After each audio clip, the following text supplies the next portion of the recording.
Welcome to the illustration block of Spectrum's Twitch. I'm your host, Eric Wilkerson. Let's see.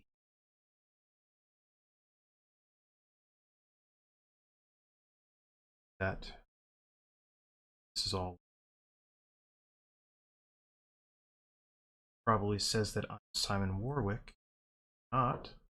Don't know why. Whatever.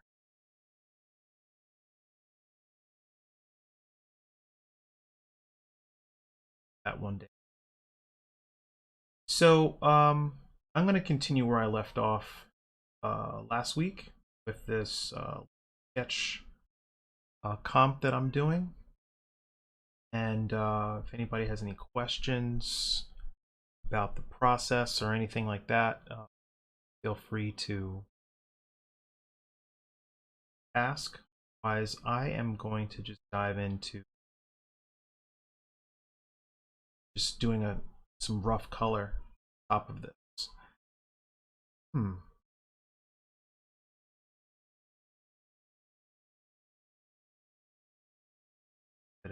I'm in.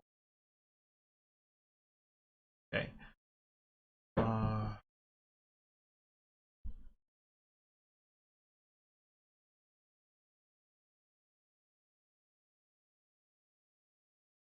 have some additional things that I think I want to change last time.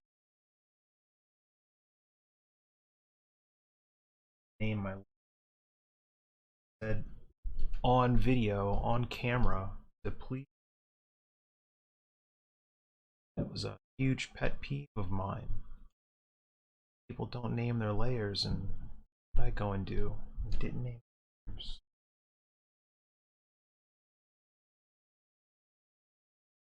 Turn off the stuff I.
Okay, for whoever's watching, say hello. Let me know where you're watching from, what time it is, wherever you are in the world. Curious to see who's stalking me on a Friday afternoon.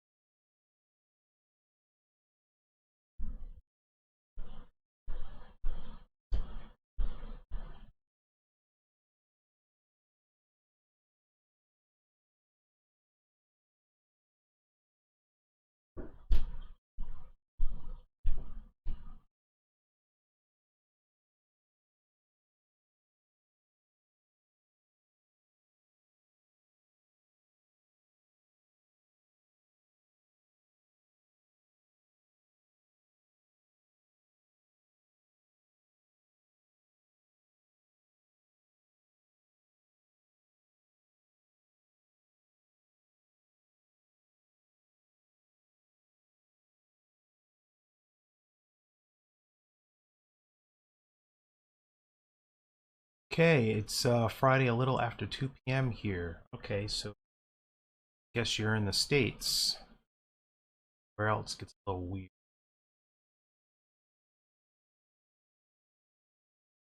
Well, welcome.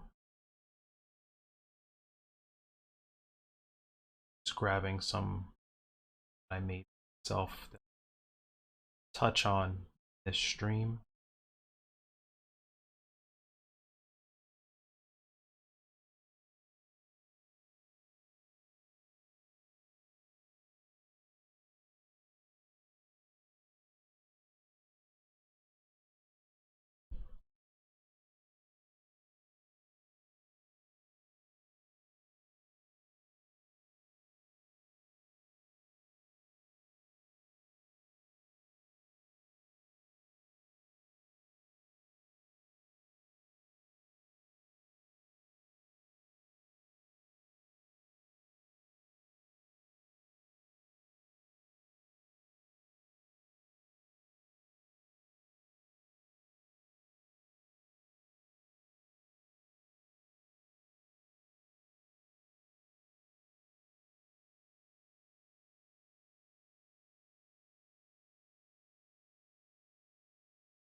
So I think I'm gonna play with.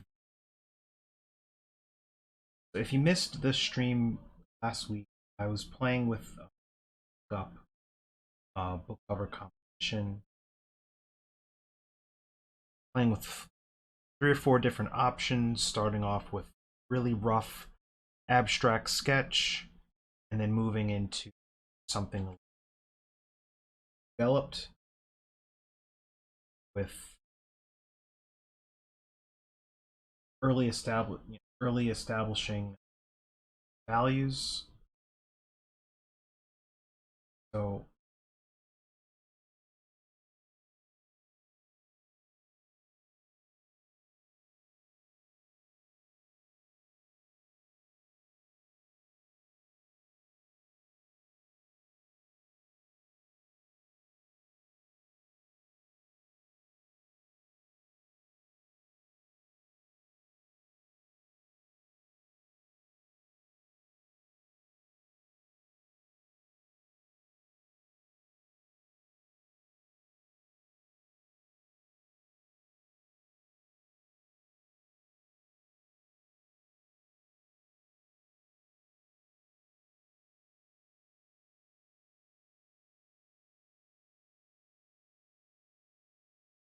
some additional stuff I want to try out,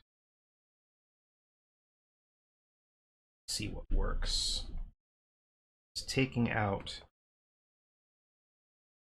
some of this background, putting it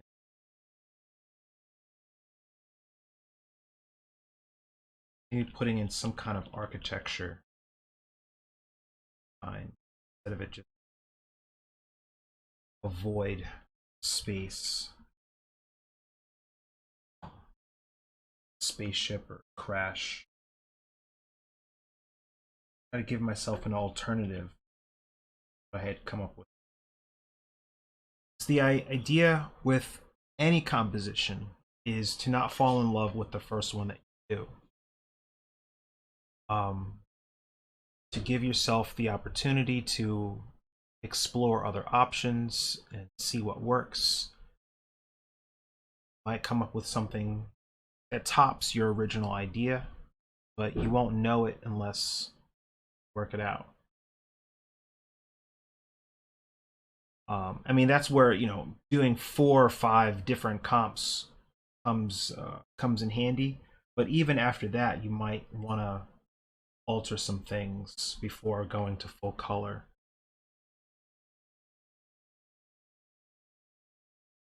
So that's what I'm going to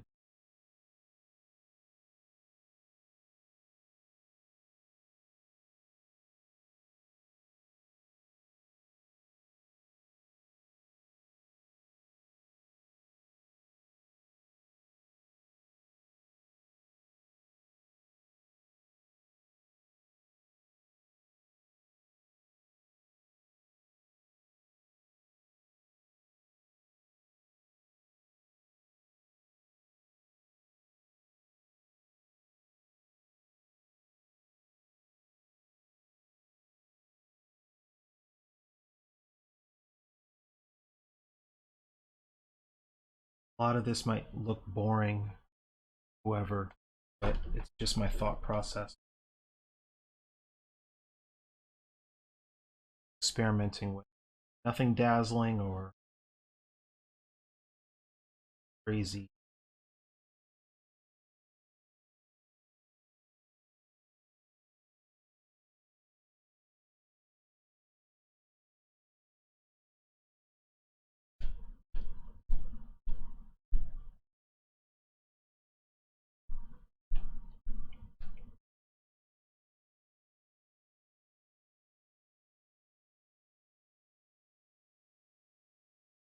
Well, I'm thinking about some kind of architecture in the background. Not sure exactly what I'm going for. Um, should probably play with it as abstract shapes. I think that's what I'll do, since I'm not exactly sure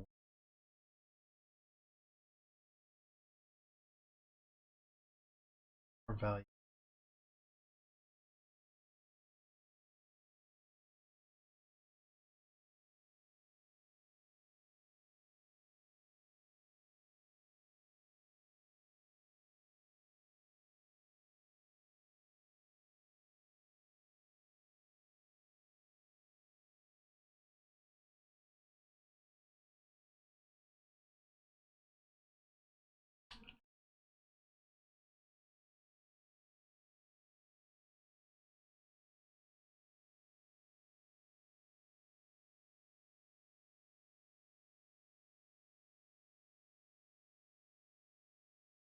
I'm going to take out the flare idea and swap in a giant. Oh, she's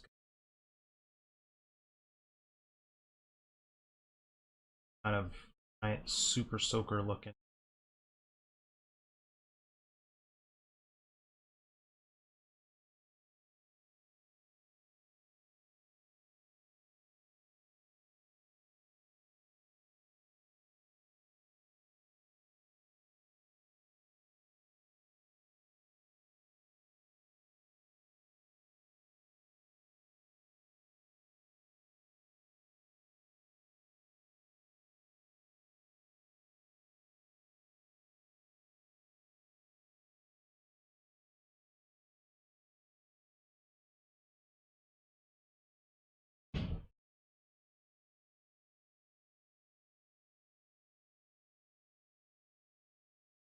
I don't know what to tell you about the audio.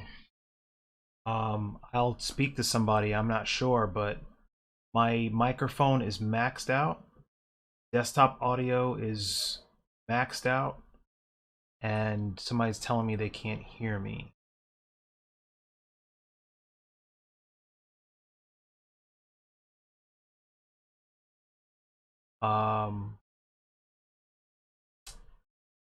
Let's see. Let me check this. Kind of a random question, but do you primarily use overlays for colorization? Second.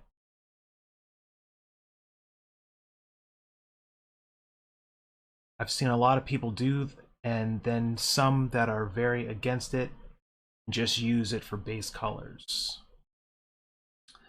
So Brett Sullivan, can you hear me now?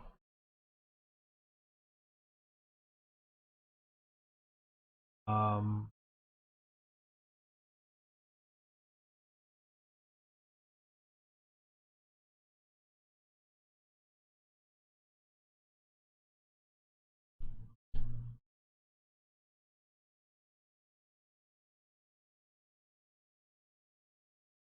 Perfect. All right. Okay, great. So maybe it was just a Wi-Fi thing, maybe on your end. I'm not sure. Anyway, all right. So Falcon, Falconeer, Falcon, Fal. I'm gonna just call you Falco. I don't know how to pronounce that. Um, I don't use overlays for colorization. I go to direct color. Um, I never was really a fan of that. I know they teach that for, we have to teach that for the concept department. Um, colorizing with different blend modes, layer blend modes, or brush blend modes. But I prefer to just work out my stuff in full color, just direct. And anybody that has watched this Twitch stream has seen me just dive right into color after doing my line art or my yeah after doing my line art. Um, it just comes from practice being able to see color in value, see my values in color. So what I will also do is either create a hue and saturation adjustment layer or some other technique to neutralize the screen, or make the screen go black and white. So like for example, I took this red,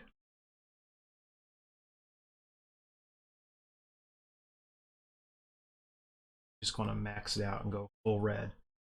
Okay, now I can paint this. I would take this, say if I was going to be, this would be underneath everything. So I'm still painting opaquely.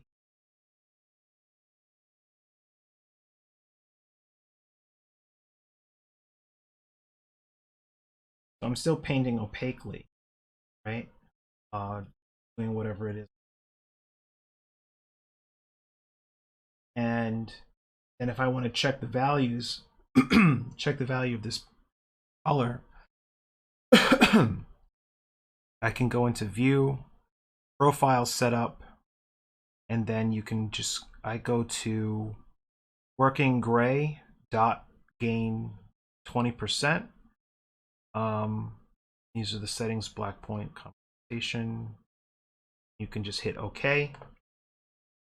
So this is a quick way of checking your values through just using a hotkey, because then you don't have to add an adjustment layer to your file, which could then add to the file size of your image. And especially if you're working on a slower laptop, you might not want to have a very large file size. So I can just come in, Control Y, and toggle that off as I want to see the values of my stuff while I'm working in full color. But no, I don't come in here and toggle stuff, toggle through different, see what works. That's just a preference.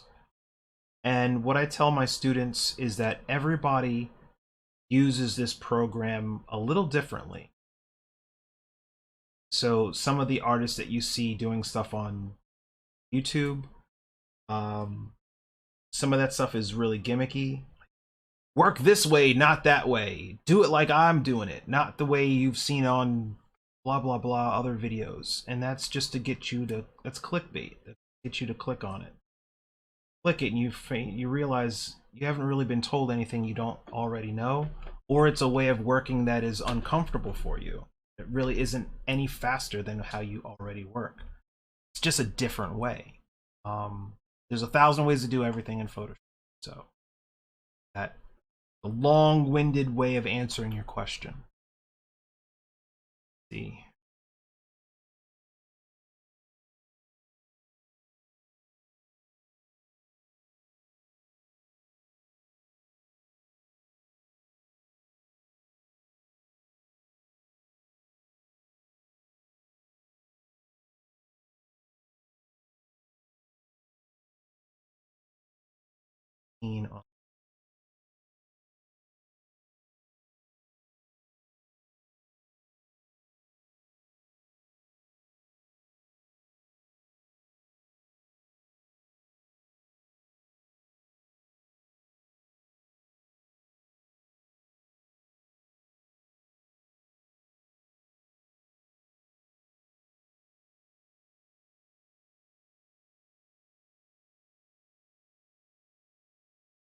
And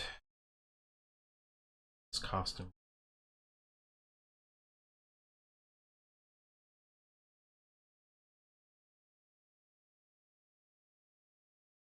Just taking a look at the chat.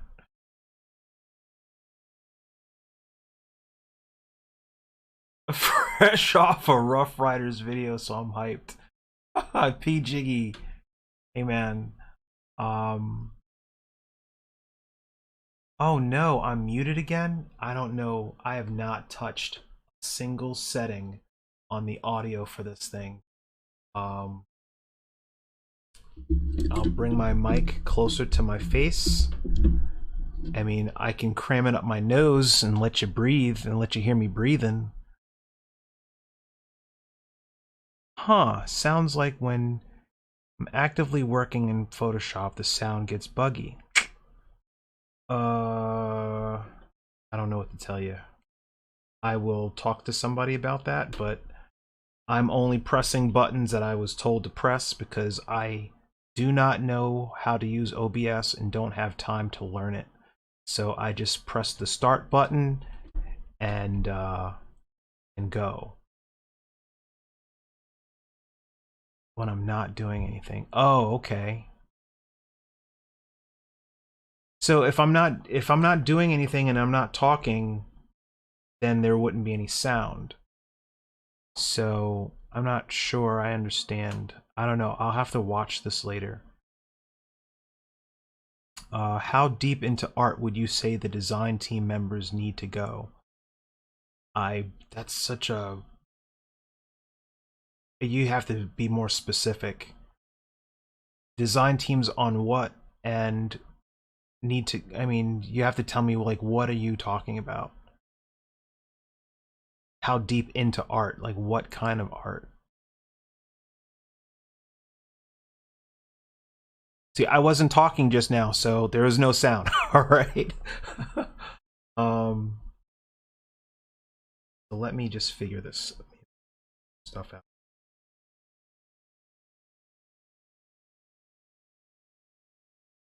I don't want to sit and just ramble on for a solid 2 hours just to keep the audio from ducking out. I mean, there might be a moment where I'm thinking or painting or not really conveying anything. I don't want anybody to think I'm ignoring them. It's just not not saying anything. Um,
this is the fun and frustrating part about trying to do this a live audience is trying to figure out, like, what I'm technically trying to figure out is the snow suit, this astronaut suit that this person is, like, how thick do I make it?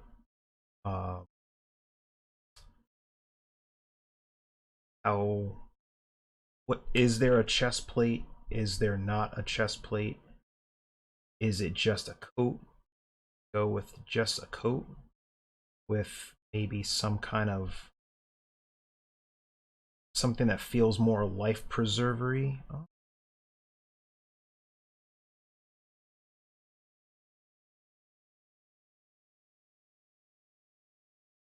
So that it has like a puffy kind of feel. sometimes you got to talk out a design. You got to ask yourself, like, why am I doing this? What's the purpose? What is this supposed to be? And like all of that stuff. This is um, the concept stage of this process. Anybody that takes my classes know that when I'm as an illustrator, especially as a sci-fi fantasy illustrator, I tell students that an illustrator's job, as an illustrator, you are one part concept artist, one part director, one part cinematographer, and one part painter. So you have to design it, you have to come up with a narrative or a story and direct the action, you have to compose the scene, then you have to understand how to light the scene, and then you have to know how to paint it well enough to sell the product. So 4 types of roles all rolled into one person.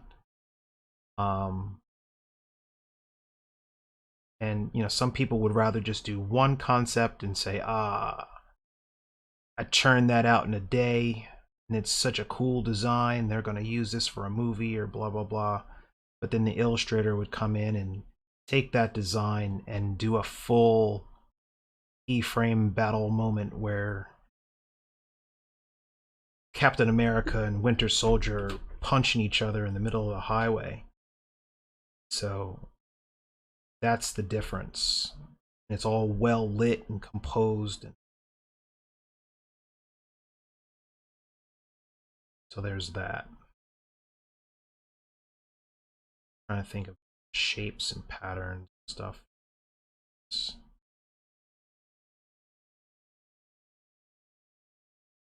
Anyway, let me see this thing.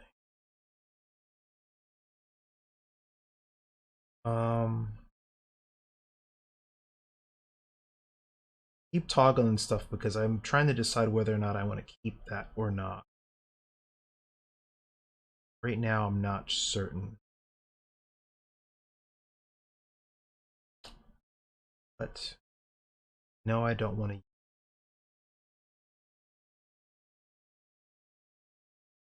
And the purpose for that is I want this to be like a kid. And the idea of having a kid holding a big rifle is not at all appealing. Because then it makes you ask, well, why wouldn't she just use it? And but then if she did use it, she'd blow her arm off. So yeah, the whole idea just kind of fizzles out.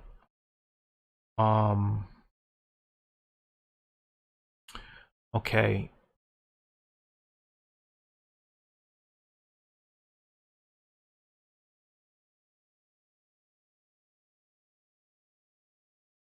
Oh man, I'm losing. I'm behind on the.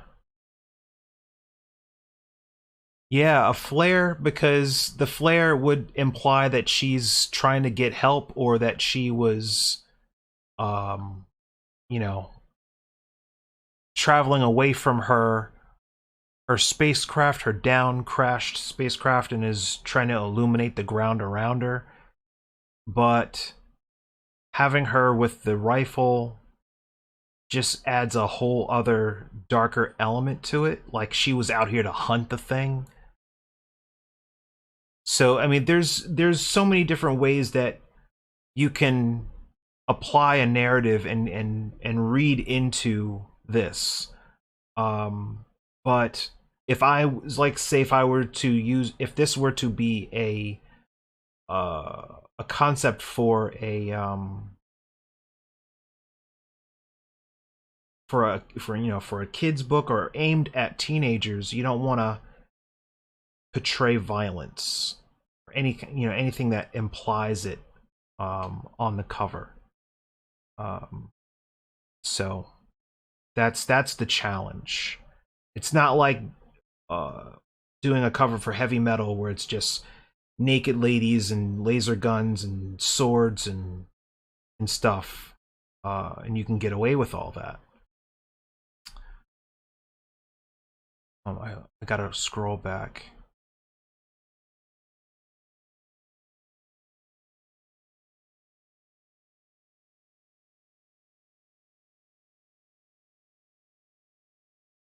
So Luis, in my beginnings, did a lot of layers, painting digitally, coming from comic coloring style, but years on, after taking some painting courses on traditional media, I enjoy more working on a single layer, and they do the same as painting on a real canvas. Yeah, I have friends that do both traditional and digital painting, and they do their entire digital painting on one layer. It's astounding. Like, why would you do that? Like, at least put the character on a separate layer. My goodness. But I mean, everybody, like, that's what I said, like, everybody uses this program differently, so there's no right or wrong way. It's just different. It's whatever you, however you enjoy doing it, and if you get the results you are looking for, then fine. um okay, so Dick Mc, uh okay, Dick. My bad on a, no, that's his name. So if you're watching this, I'm not just calling the guy a dick. That's his name. That's what he's, it's right there in the chat. So anyway, on a video game design team, how proficient should a member be in the art process versus how much should should they just let the art team do internally? I mean, you should be as good as you can possibly be so that you can fit into any part of the pipeline. I mean, a lot of concept artists are asked to not only understand digital and traditional painting and illustration and design, but also to know how to work ZBrush or Blender or some 3D program. So you should be as proficient as humanly possible, considering how competitive, how many people there are and all over the world that want that one job. So that's something to take into consideration when you're working on your stuff. Um, yeah. Are you using any reference for this? And if so, what kind? I am not right now. This is the exploratory concept stage of this. And the next stage of this process for me would be to take this into a 3D program called DAZ 3D. And I would model, or not model, but pose the figure in this situation, figure out what the lighting scheme is going to be, and then render that out as my reference for the finished illustration. So, but a lot of the, all of the compositional work, all of the color work, the values, everything is worked out at this stage of it, so that I at least have something to then send off to a client for approval. And then, you know, if I get that approval, they say, okay, everything's cool, then I go into the next stage of my workflow. Yorsa, Yasra, Yasra, sorry, Yasra, Anita. Um,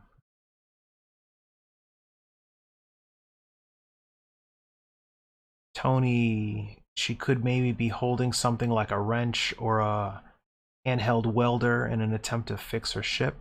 She could, and she could also have that dangling from her uniform, her costume, something, right? So let's polish this up and say, let's say that she's got this thing wrapped around her waist.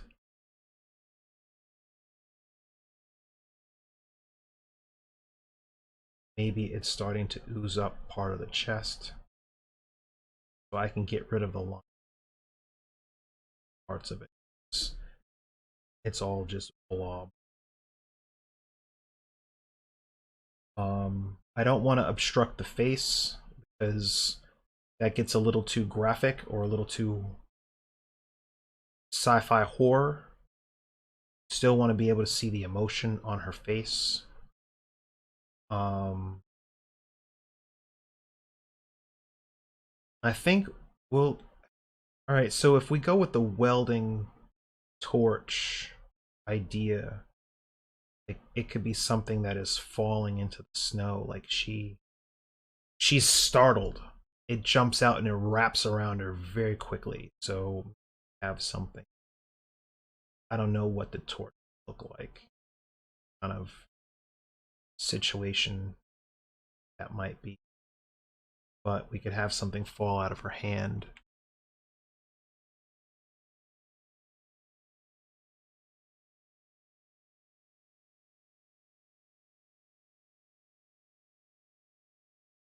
I don't know how Photoshop is utilizing 3D these days.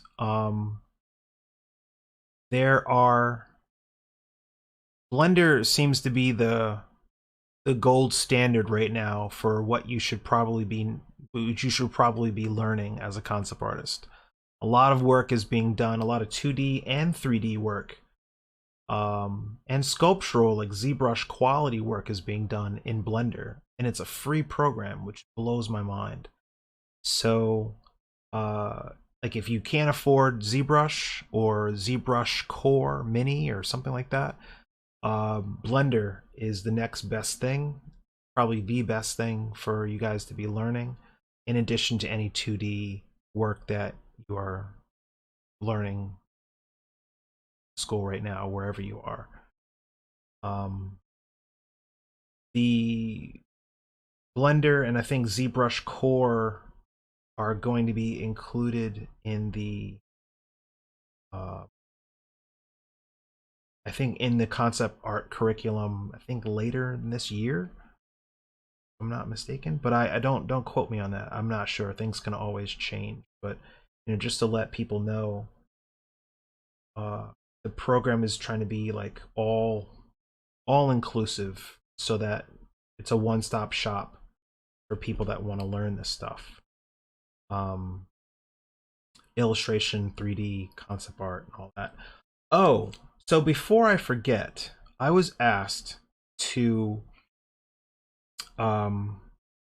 ask you guys if you would be interested. Hold on a second. So there was a Kickstarter. Get my words right. Check on the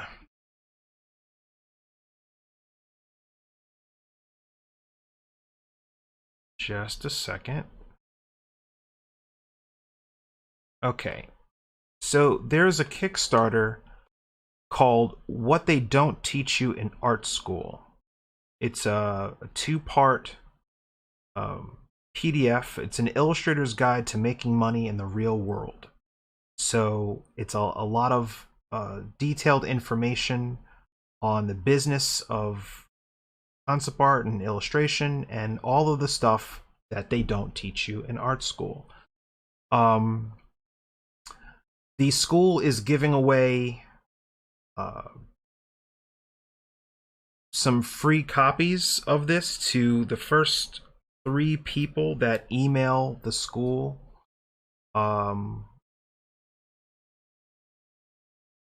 expressing interest.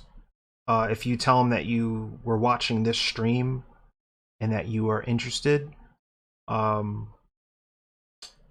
guess I could put yeah, I'll take this. They were asking somebody was asking me to do a little contest to see like who is worthy of this information, and the only kind of contest I could think of is to ask you guys Star Trek trivia. But none of you, I don't think any of you have what it takes to answer those questions, because I'm just looking at this chat, the conversations happening in this chat. I don't think any of you know the first thing about Star Trek, so I don't know how I would tell that. But I don't know. We could do a competition where I ask you something random about Star Trek. And if if you win, if you answer it correctly, the first person that answers it, or the first 3 people that answer it correctly, will get the link to email the school. Does that sound cool? All right, so all right, P Jiggy, see what you got. And no Google search. No Google search. You know what? I'm going to ask you something that Google search wouldn't be able to give you. All right? See, y'all messing around got me thinking about Trek. um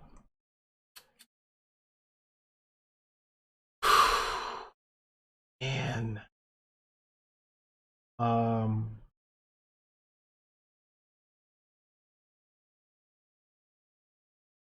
in season 5, episode no. I can't do that. That would be messed up. Let me see. Let me ask you. Oh golly. There's so many random questions I could ask. Oh, here we go. I'll ask you this. I'll keep it grounded in concept art. Name the artist that designed the original designer of the Ferengi. First person that writes the correct answer will get messaged the Bob Ross. No, you're out. And if you say a wrong answer, you're out. You can't guess again. Toast, you're out. Bob Ross.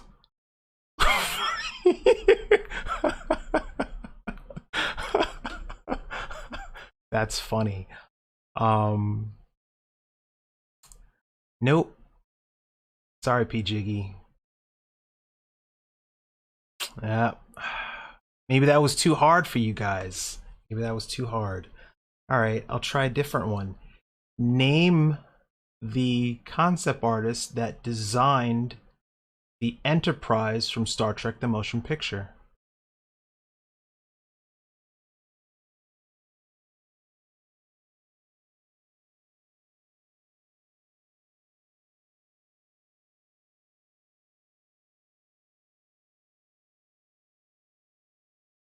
Don't know nothing about Star Trek. All right, so Ralph McQuarrie. No, no, that's Star Wars. That's Star Wars, not Star Trek. Um, clearly y'all don't want this book. Roddenberry himself. Yeah, he was a writer and an artist. No, no, no. All right, so we will move on. Clearly, because I mean, I guessed it. I figured y'all didn't know nothing about Trek, and that's you just proven me right. Maybe I should have just switched over. Robert McCall. So, I mean, you went back in time. That's a good guess, but no, Robert McCall was just a regular illustrator. Andrew Probert. Ding, ding, ding. That is correct, Yorsa. Yasra. Um, let's see. Uh, you'll have to message me. I don't know how to I don't know how to get your Yasra. Are you a student at CG Spectrum?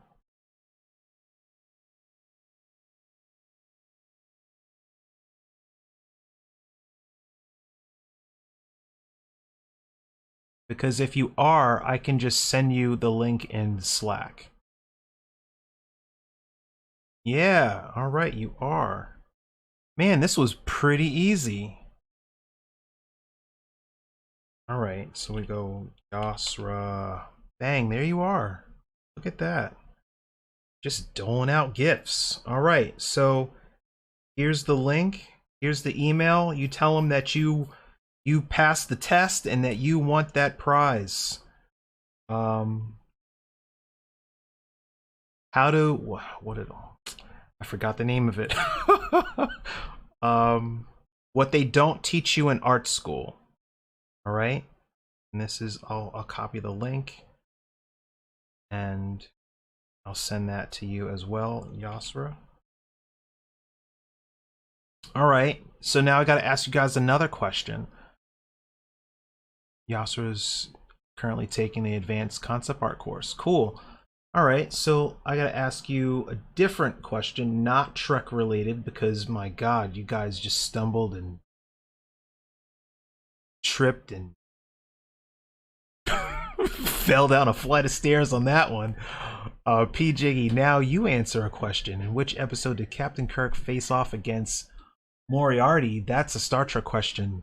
I mean, are we talking season 2 or season 6? Come on now, son.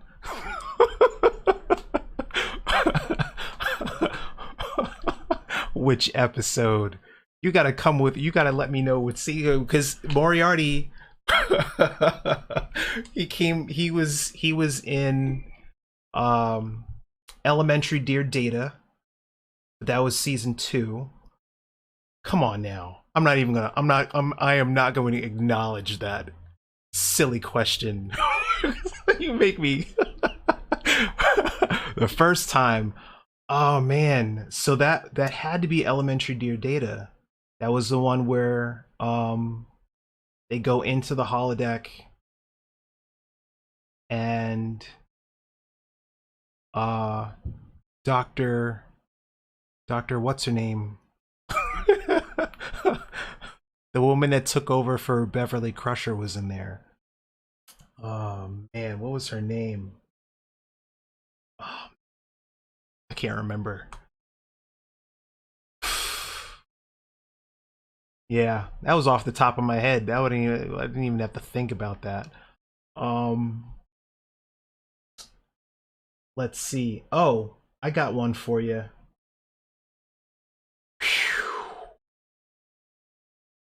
Here's a Star Trek one for you. Um, Name the character that was originally supposed to be force sensitive and later become a Jedi, but later got rewritten to be a janitor. I'll need his name. Said 10 seconds. 10, 9, 8, 7, 6. Baby Yoda, get out of here. That's Finn. There you go. P Jiggy know what time it is. All right. P Jiggy, how do I get something to you? Are you a student here?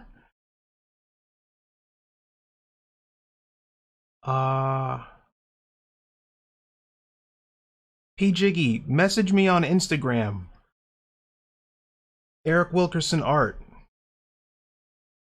No, JD Smith, you were not close. Not even kinda close. Baby Yoda was never force sensitive that later got rewritten to be a janitor. Like like an answer like that means that you haven't watched one episode of The Mandalorian. Not one. You just saw the toys on the TV commercial and was like, wow, Baby Yoda. I see you. Yeah, so message me, P Jiggy, just message DM me on get all up in my DMs on Instagram, Eric Wilkerson Art, and I'll send you that link. All right? So that's 2 down. I got one more to give away. Let's ask an actual art question. Actual art history question. And this is going to be the hard one. This is going to be a name the man that is referred to as the godfather of American illustration.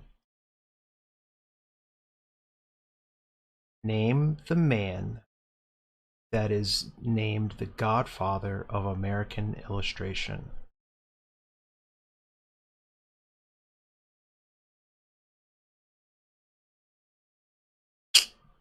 Take my class, you know this already. But if you don't take my class, wah wah. Andrew Loomis is not correct. Not James Brown. Nope, it's not. It's not Kunstler. Definitely not Frazetta. Oh, James Gurney is the godfather of American illustration. No, it's not anybody alive. All right. Sid Mead, nope. Rob Liefeld.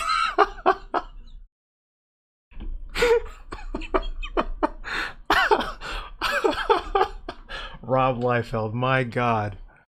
Howard Pyle. Luis, you got it. Bang. Very good. Luis is in my class, so he's probably watched the video content, knows it. Bang. Good. James Gurney. Get out of here. All right, so Luis, it's coming your way. James Gurney. You guys are funny. All right.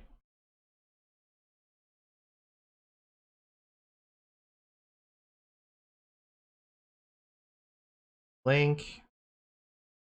And I'll send you the email. This was fun and educational. Know that you guys know who Frazetta and Sid Mead and James Gurney are. But y'all can't tell me who designed the Enterprise from Star Trek the Motion Picture and the Star Trek The Next Generation? It was the same dude. Andrew Probert. Come on now, son. Andrew Probert is to Star Trek what Sid Mead is to Blade Runner and what Ralph McQuarrie is to Star Wars. He designed the Ferengi, pretty much all the alien races in season 1 of TNG Next Generation, and designed the interior, exterior, and the bridge for the Enterprise D. All right? And he's a personal friend of mine. That's right, I'm bragging that I know the guy that designed the Enterprise. That's right, rubbing it all up in the camera. All right, so that was fun. The Dinotopia books are pretty much the basis of my childhood art. Yeah. So, Luis, email the school, let them know that you answered Eric's questions correctly, and you would like to get the get access to the PDF files for what do they teach, what they don't teach you in art school. All right, so that was Luis, P. Jiggy, and Yasra. So as soon as P. Jiggy messages me later on or whenever, I will give him that information as well. But that was fun. Congratulations to you guys.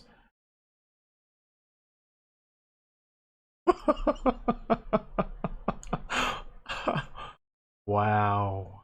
You rented a car from Enterprise. That's what's up. There you go. Do your thing.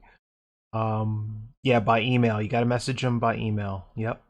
The email is actually in your, there you go. You said, all right, good. He's what they don't teach you, Star Trek trivia. I could have a whole class. I can make a whole class. Actually, there are college courses that talk about the psychology behind Star Trek. There was some university in the United States that did that, and I would just love to sit in on that class and just geek out about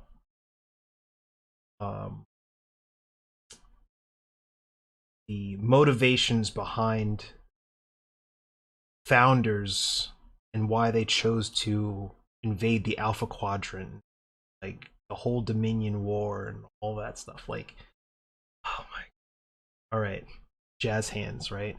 Get excited.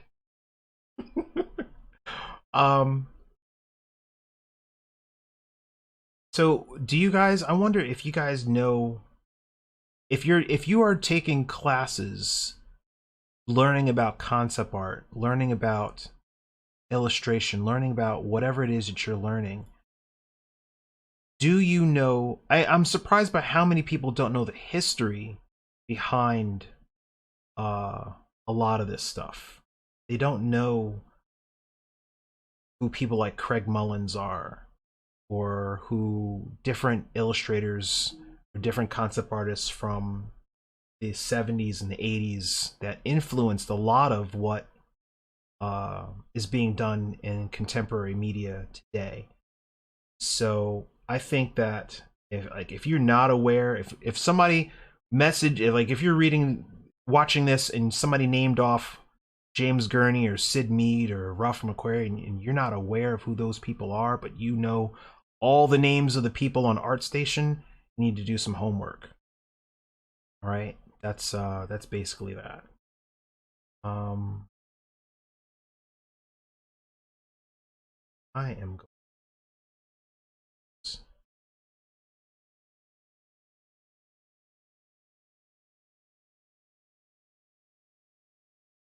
So I would call up my reference folder for this mountain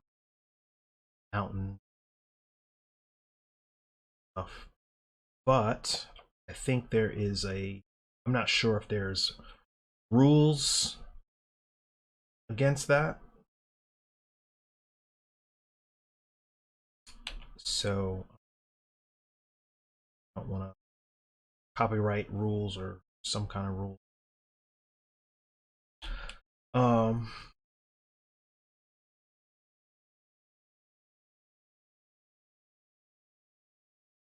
just gonna sit lock in stuff.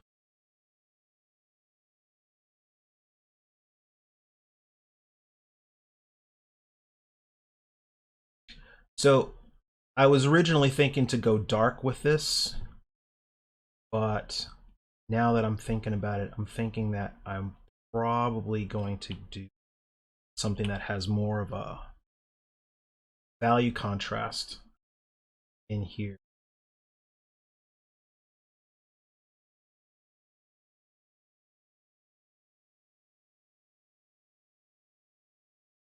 So that the character is like really carved out from the environment.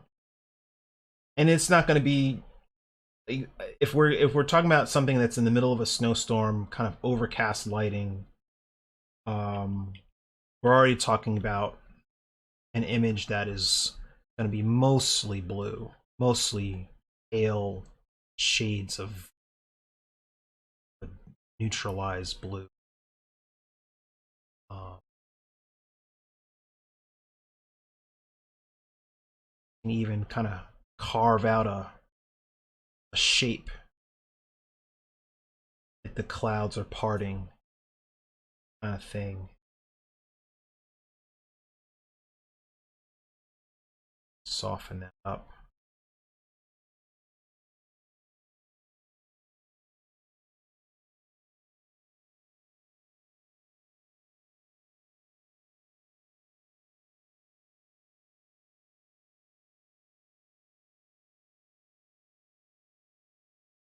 Yes, P Jiggy, I see your message. Thanks, and I will send that to you as soon as the stream is over, and just let me know.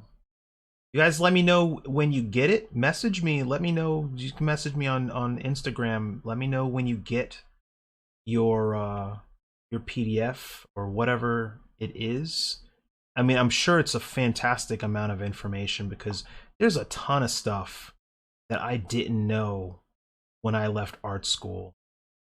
And if I didn't have solid mentors that said, well, save your receipts, uh, don't deal with this art director,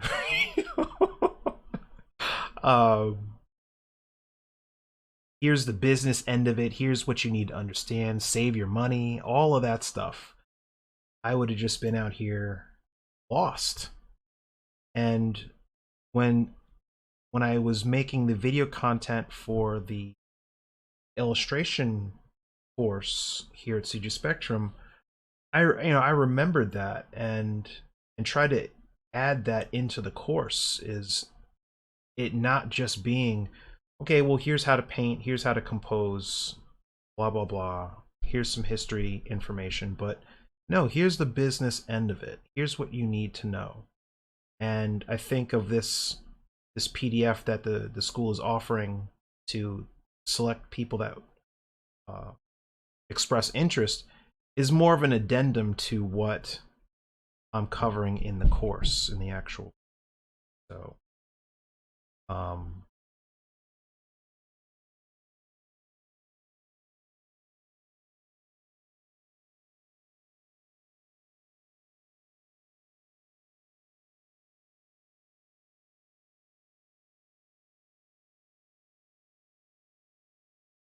so even though we're going overcast with it, we could still say that there's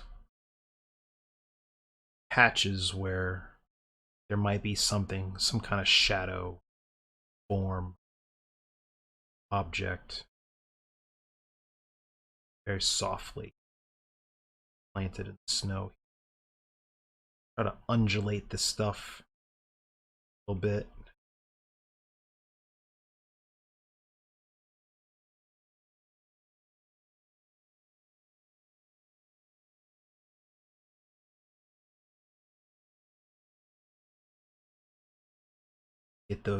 Get this feeling of a mist, not a like a snowy breeze or something like that rolling through here.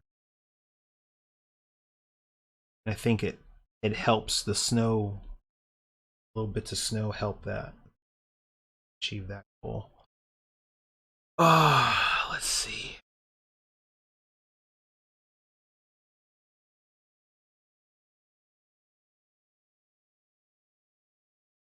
Uh, so if we're gonna say that there's a path, a little bumpy. Oh.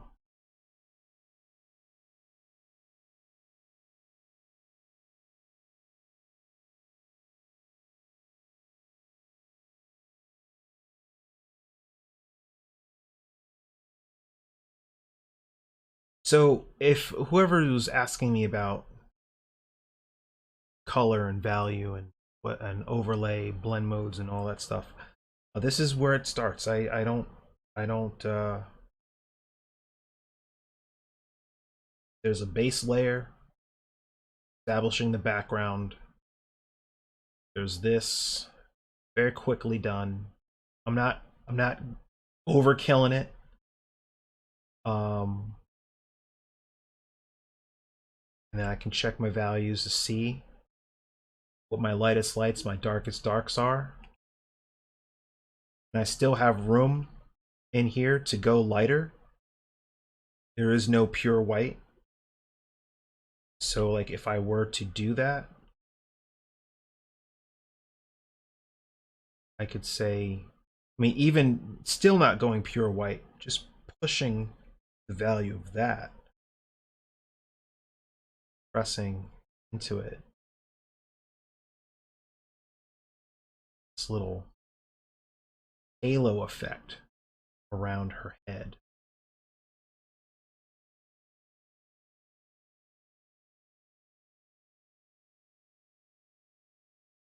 Still not super light, super. We can still go lighter. But we have to ask ourselves, I have to ask myself, is that necessary? Do I really need to do that? Or is it something I just want to do?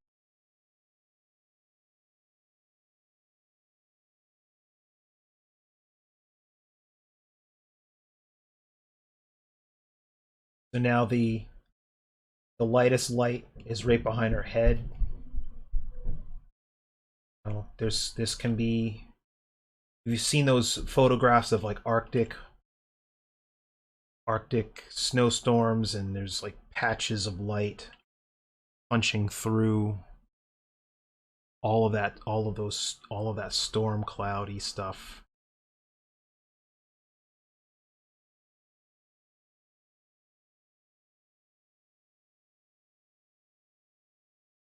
Just make a little S shape. I mean, if you're taking the um, uh, advanced or even the intro concept art courses here, CG Spectrum, you know, seeing video content where they're walking through different compositional armatures and things that you can use to guide the eye through.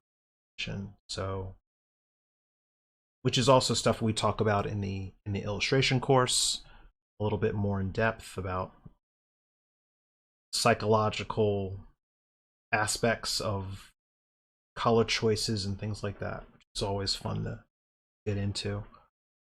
Um,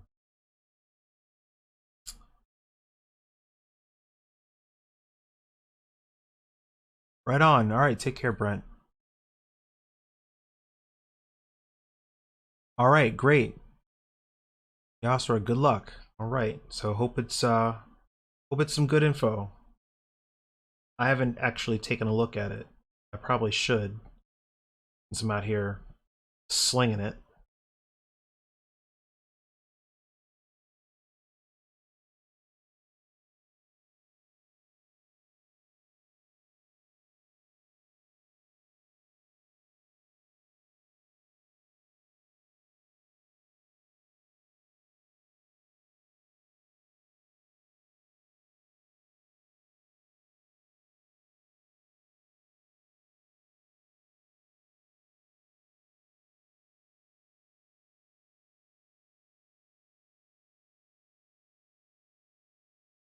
So some other areas in here would be established with just straight value, not trying to come in here and redraw or add extra lines into the background.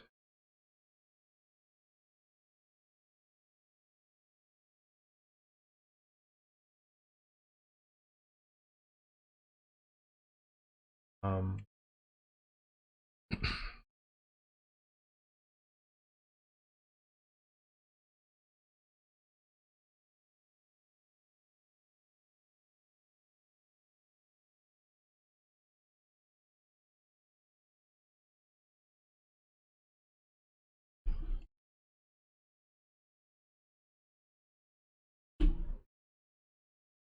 so in this one, it's more of a simple execution, more of a simple composition where now this, most of the entire background is just a blurry color field of shades of blue. And then I can come into this and play with face. Let's see.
So the orange of her suit, her space suit, is more of a neutralized, cooled down palette.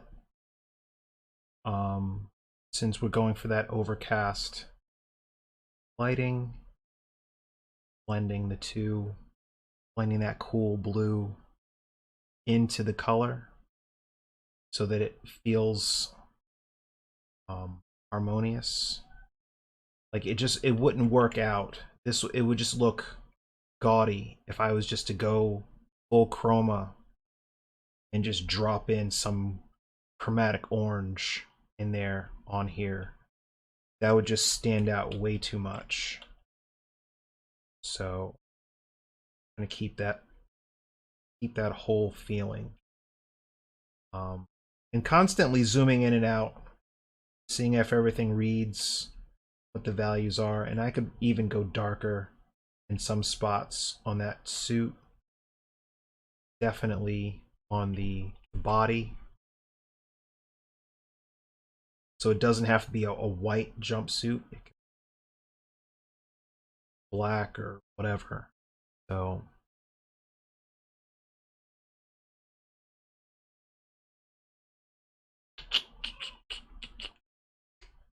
that's just taking this color, dropping the value of that. Because the background itself acts as my base, my midtone, right? That's the base value here. That blue is my midtone. And then anything else I add to it is just shadow or highlight. In this case, I don't need to add highlights, like real specular highlights, because everything, the lighting in this piece should be more diffuse.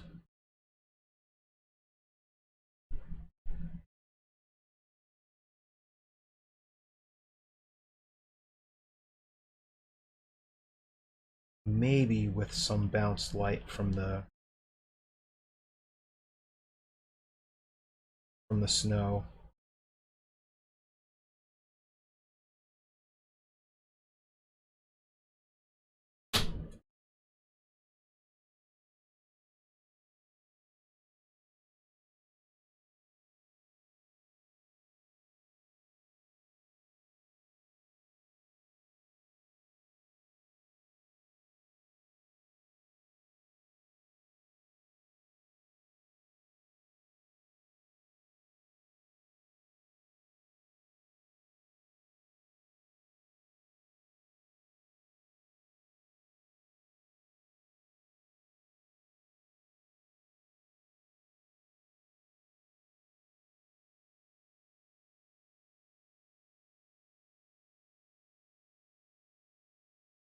I don't know what other kind of structures I want to add in here, but I'm going to just figure it out. We'll keep it. We'll turn this off right now.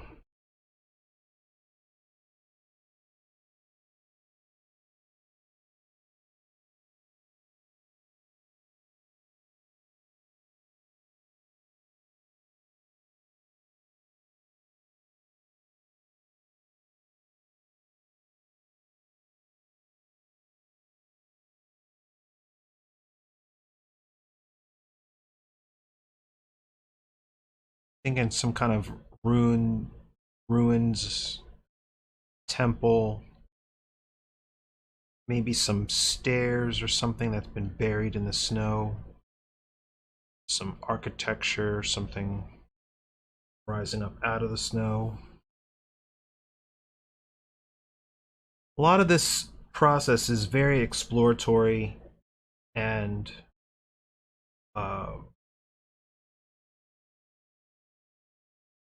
you'll find that you move faster doing this stuff when you don't have to explain why you're doing it. But that's fine because it's all educational. So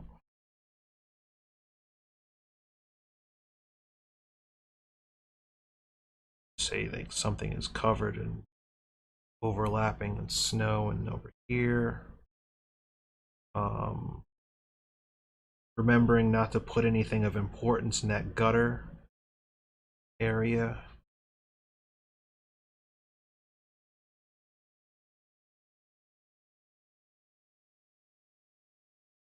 I mean, how far do we go up? Do we say that there's structures going all the way up here?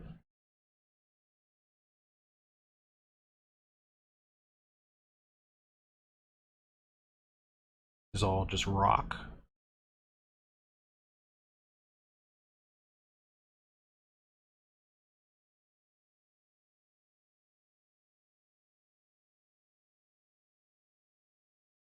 I mean, this way I could probably push the whole snow avalanche kind of feel. Maybe there's something coming toward her. I mean, having the entire composition tilted like this, making it feel like everything is coming down on her. Um, Something a little bit more ominous about it.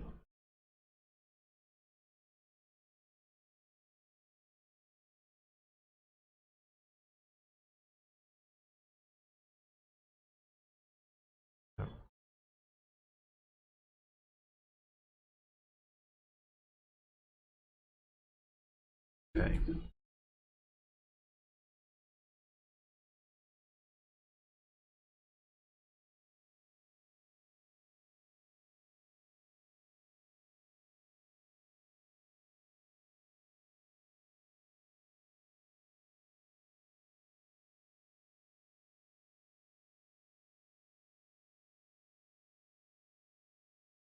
So let's dive.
Even on a darker person, still gonna there's still temperature zone. There's skin is still gonna get a little, still gonna pool up blood areas where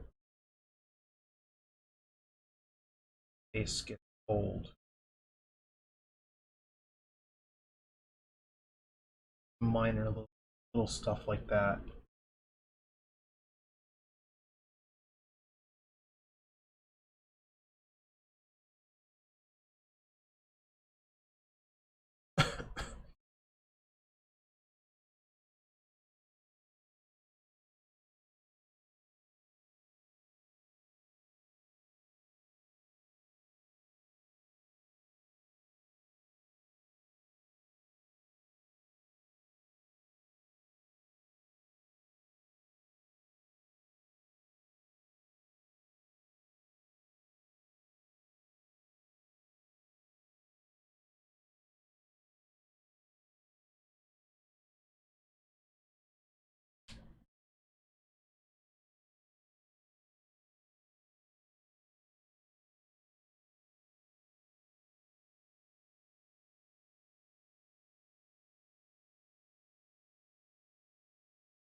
Not sure what color I want to make monster.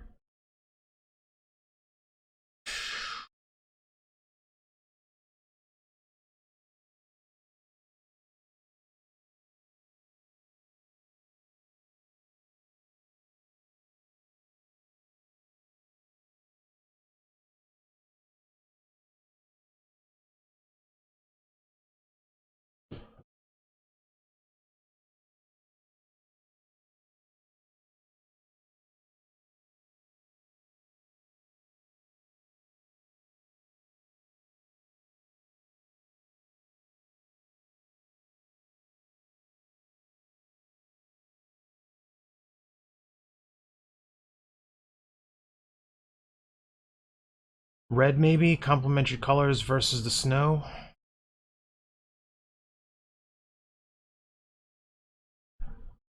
Well, there's no green in here.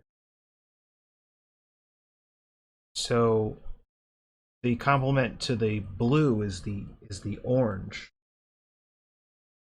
Yellow orange that I have in here. Um I mean I could make it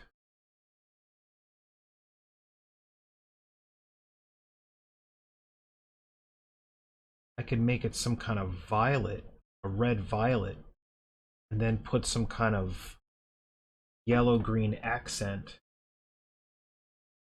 somewhere in the scene, like the torch or like a light or chest or something like that. Um, but you know, I'll work that out. But at least we got something that reads from a distance, like it's a graphic shape now, with all of the shapes of the sky, the values of the sky, the angle of the background, the shapes in the background, all aiming at her. So that's, you know, from here it would just be about refining the background somewhat, like figuring out exactly what those blobs are. And if indeed I do want to go with it being a shipwreck, I mean, this could all be like engine pieces, uh, and still keep it like pieces of debris, scattered debris around. Um, or it could be something else. But I think I've kind of settled on it being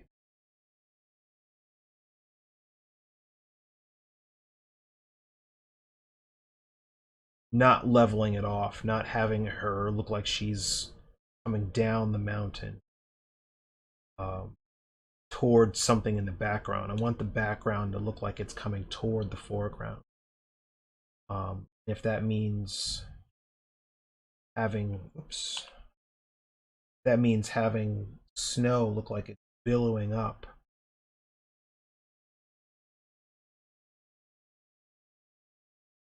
What would that look like?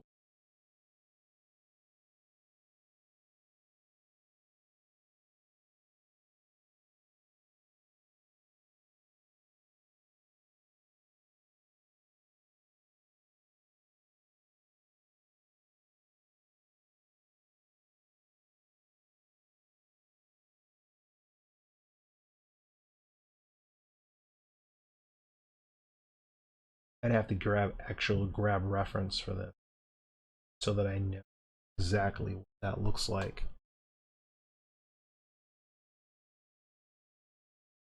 I know that kicks up a lot of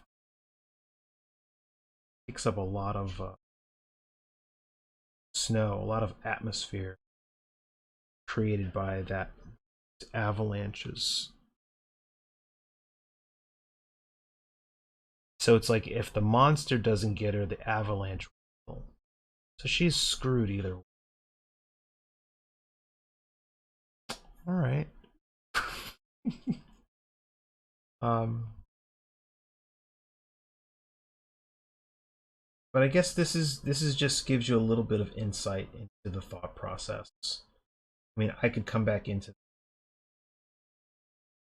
completely start from scratch, um, and make it. If I took this one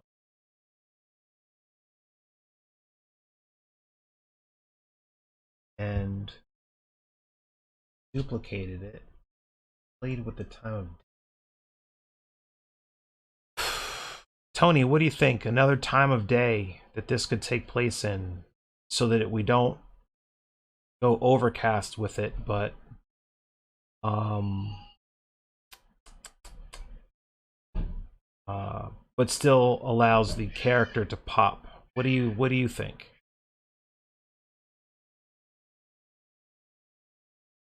If he's still there,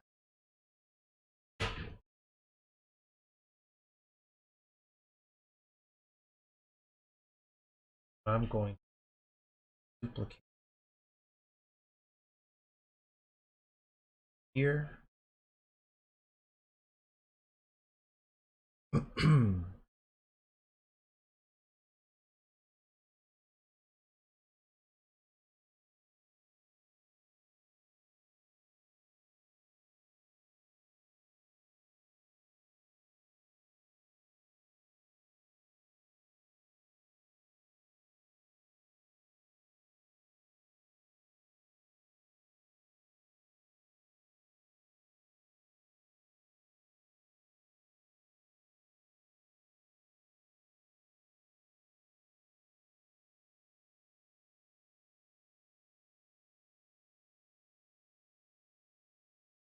Ah, this could be the torchlit. Got it. All right, that's where we're gonna go.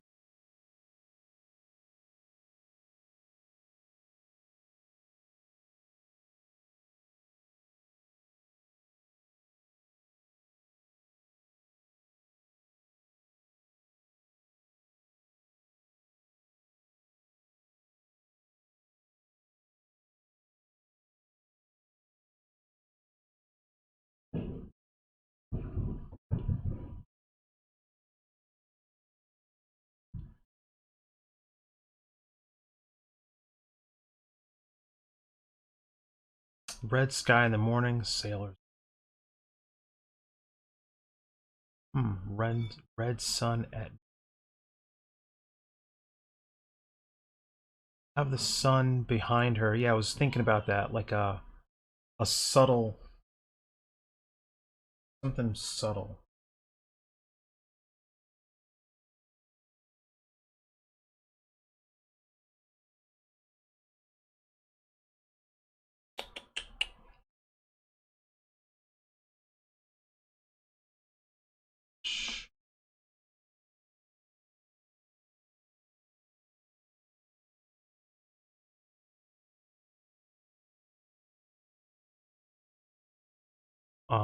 You're saying red sun behind her, although maybe that's more of a hopeful thing, and the blizzard makes things really tense and unknown. Red sky in the morning. Although we say shepherd here in Scotland instead of sailor. So instead of it being a white, you can go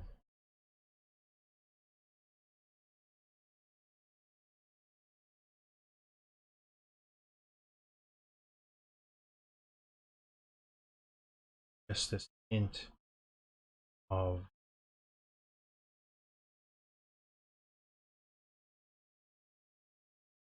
we work. Take the color accent forms of the scene surrounding, and she's framed by the glow of that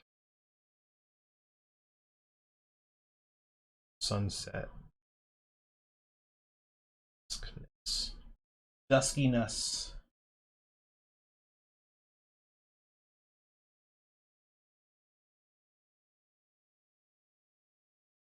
Additional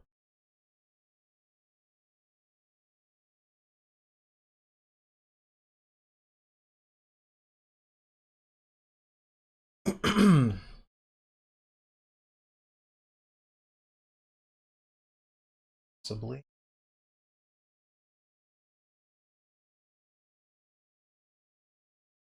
Hmm. I want to call up my images of like sunset, snow after snowstorms and things like that, but I now can't bring that in Photoshop right now. Okay.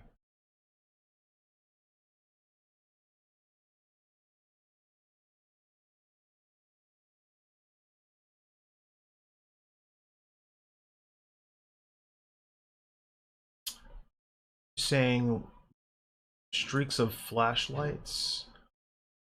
What about light coming from a helmet?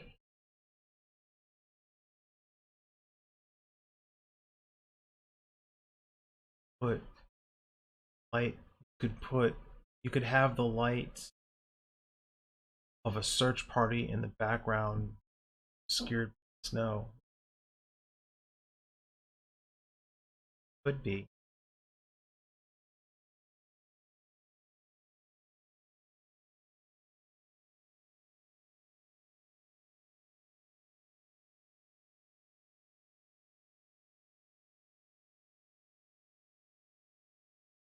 So of some kind of doorway or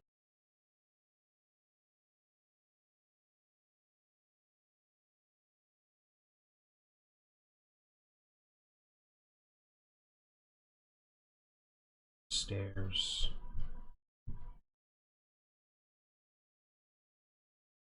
Color? No. Green?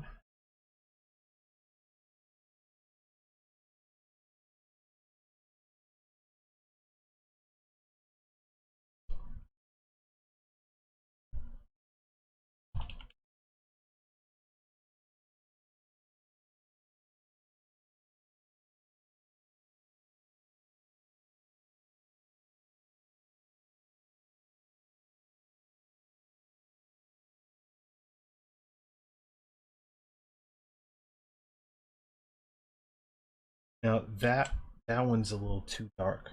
See, we've got the color, but we don't have the value. So that first sketch, it's got the value and the color, but then going dark with it would mean that there would have to be a secondary light source illuminating the entire foreground, which is where the flare comes.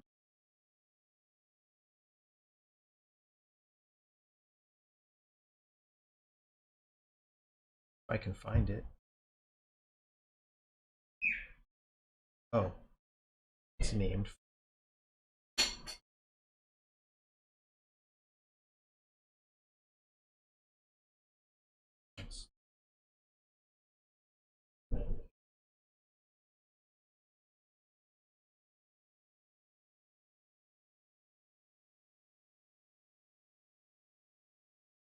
I don't know how good the audio is or how Twitch works, but I hope that you guys didn't just get to hear my wife asking my son if he needs to go poo-poo.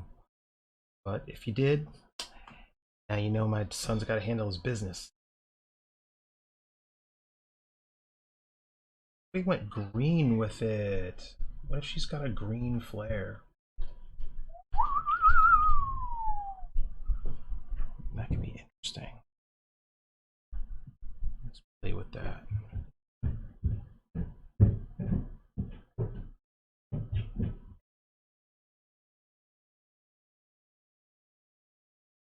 Now this isn't going to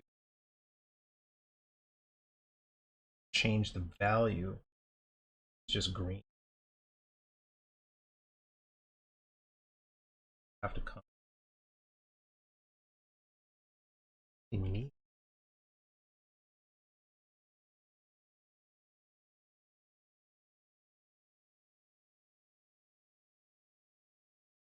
Oh snap.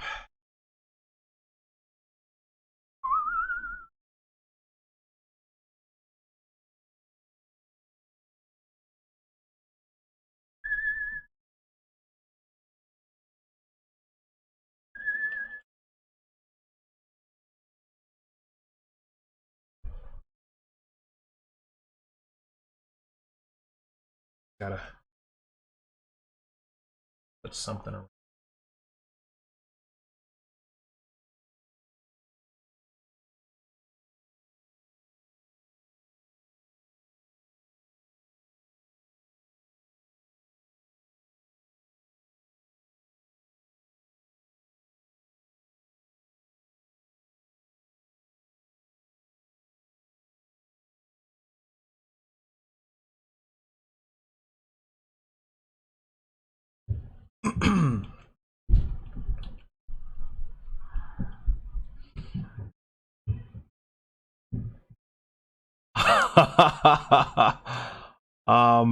Oh, he's almost 2.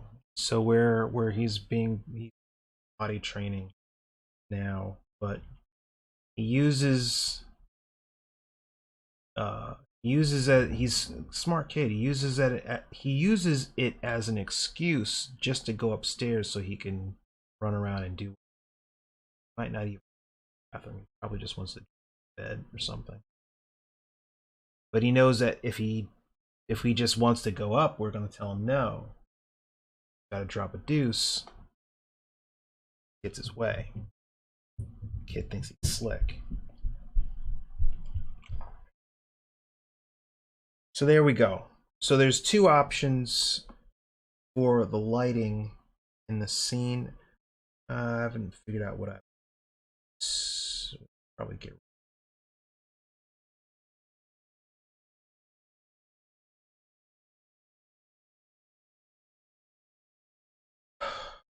The avalanche stuff.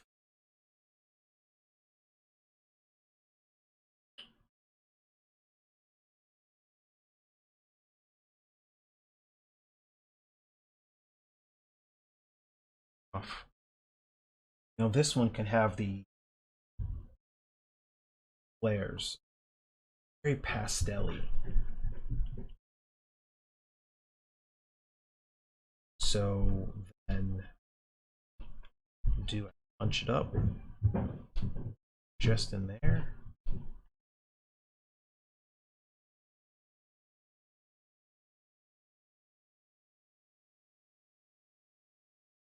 Ooh, no, that's too 1990s comic book. Don't need that. But we don't. This is where I need to actually have solid reference of a sunset around a mountain kind of thing to give me the lighting. I'm just making stuff up at this, but this is a good example of what I do, going back and forth, trying to figure out colors and all that stuff. And once you've got your composition locked in, You can start playing with value and color, and you can get stuff like this done pretty quickly. Like I could knock out a third version of this, same exact pose, but like changing the lighting again. Um, but it's probably not necessary. I think that for this, it's a pretty safe,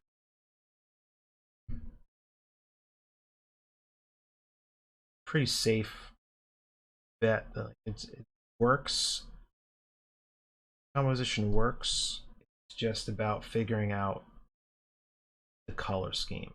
And like, if I were to go with choice A, how intense should the light be on the body? If I said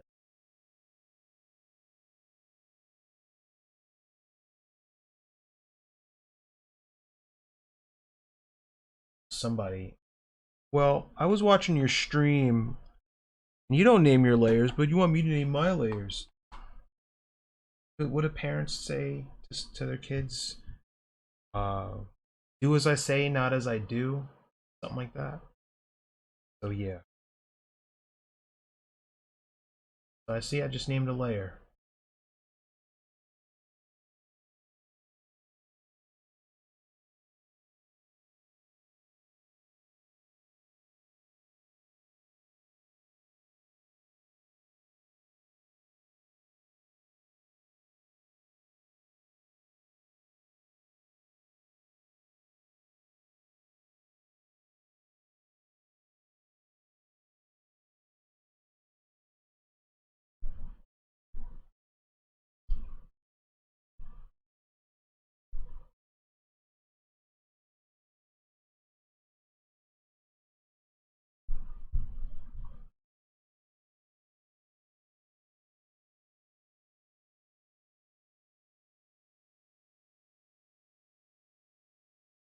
Hmm.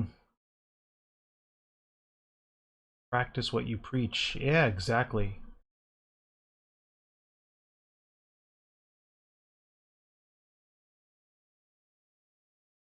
To a very dark.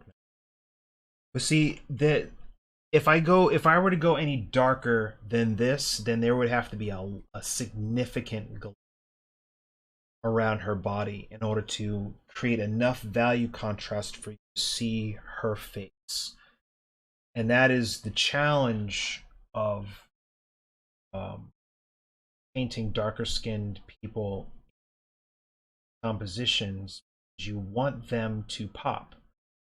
Like if you look at the work of somebody like Kadir Nelson, an amazing contemporary illustrator, paints a lot of really darker skinned people that have reflected lights and colors all in their faces, like blue sky, but they are the darkest part of the entire composition, is that head, the warmest or the darkest part of the composition, and they are framed by lighter values um, all the time. So you got value contrast and color contrast throughout. But since we're not dealing with painting of contemporary things like kids eating ice cream cones or day at the beach or something like that, we're dealing with dramatic sci-fi fantasy themes.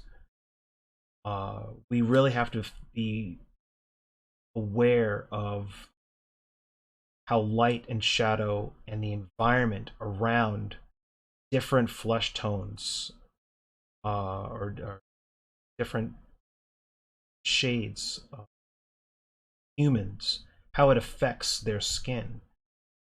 Um, with ambient lighting, directional lighting, or artificial lighting. It's a headache.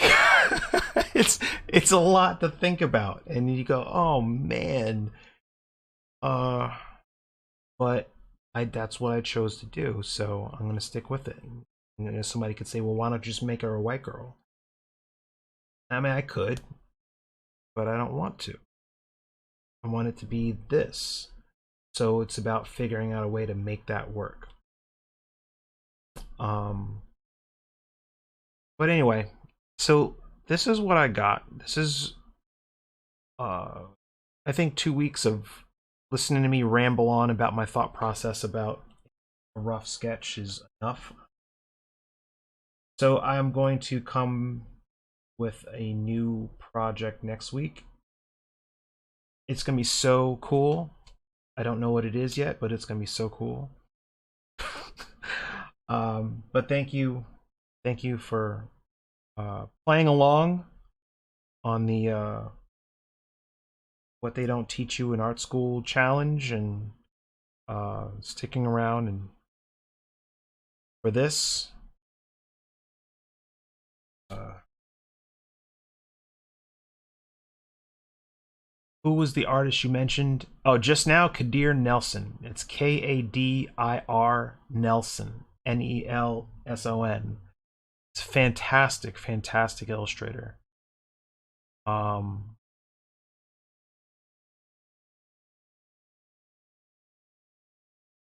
so yeah, do something Star Trek themed. I wish I could, man.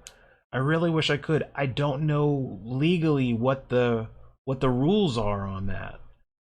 Like I could paint a Vulcan or something like that, but I'd have to say that it's not a Vulcan. I just I don't know. I don't know what the rules are. I'll ask. Because if it's for educational purposes, I don't know. I feel like people get away with a lot of stuff on this Twitch stream. But you know, I don't know. I'll have to find out, but I might not be able to. I'll probably just figure I'll just do another sci-fi piece or something. Um, yeah, it could be fan art, but it would if it's like see here the thing with that is that, and it's why I try not to do fan art, is that there's this legal gray area with that. Where if you're just gonna paint the likeness of a character from a show, you are both infringing on the copyright that the company owns and the copyright of the likeness of the actor that you're painting. Something like that. Uh, a Culkin. Not a Vulcan, it's a Culkin. They just have, instead of pointy ears, maybe the ears are pointed in the opposite direction. It's not a bad idea. Instead of like the live long and prosper, they're throwing up a full-on gang sign. I don't know, man. I don't like that. I don't like that. I don't like that at all. um, but anyway, thank you all for joining me. Ramble on for 2 hours so that the audio didn't cut out on you, and you go, what's going on? I can't hear him. What's going? Oh. So, not that that was anybody. That's my impression. That's my impression of anybody. But I'm glad I was able to talk non-stop for 2 hours. That's a Culkin. All right, so you guys have a good day, and I will talk to you next week. All right, bye-bye. Oh, and PJiggy, I got your, I'm sending you your link as soon as I hit the stop button. All right, okay. Later.